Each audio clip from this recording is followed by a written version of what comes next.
I wish you health, dear Ukrainians. Today we held an important meeting with our government officials, energy experts, and the military, with everyone responsible for protecting and rebuilding our infrastructure and Ukraine's energy system.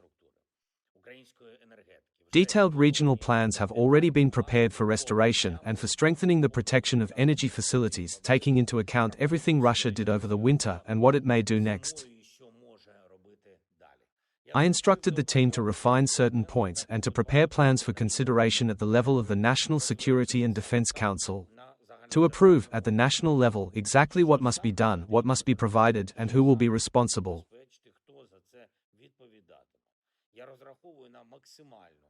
I expect maximum engagement from regional and local authorities, from those who can truly deliver real work. We need to spread the good experience that exists in some regions and communities to other areas that faced more problems and unresolved issues this winter. Local authorities can make the greatest contribution to the resilience of communities because they know which facilities most urgently need modernization and protection. The government and all state institutions, everyone will help. There are also many military aspects of what must be implemented by the armed forces and the Ministry of Defense. The formats tested recently have proven effective.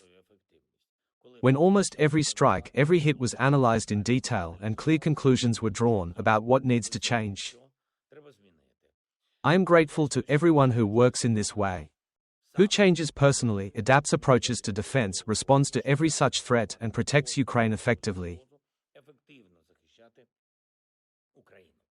Today, together with the Prime Minister Yulia Sviridenko, we also discussed significant social steps prepared by the government. Another annual pension indexation will take place in Ukraine for more than 10 million of our people. Pensioners will receive an increase of more than 12%. The funding for this has been allocated. The indexation should take effect now, in March. Despite all the challenges of a full-scale war, we carry out such indexation every year. No matter how difficult it is, from the first year of the invasion, Ukraine has ensured pension indexation, all necessary social payments, and the stable operation of the country's social and financial systems. In the conditions of a full-scale war, this is a very significant result. I am grateful to everyone who helps Ukraine make this possible.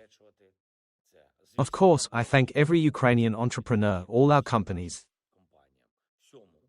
and the entire Ukrainian business community that works in Ukraine, pays taxes in Ukraine, preserves and creates jobs, and enables the Ukrainian budget to function. At least half of the expenditures of the state and communities are covered by Ukrainians despite everything. Despite the war, despite Russian strikes, despite all these blackouts. It is extremely important that we have both internal foundations of resilience and our work with partners, which provides Ukraine with unprecedented external financing throughout these years of war. I spoke with our diplomatic team.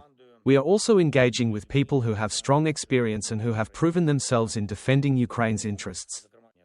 In particular, I met with Pavlo Klimkin. We are preparing to strengthen certain areas of our diplomatic work in Europe and beyond.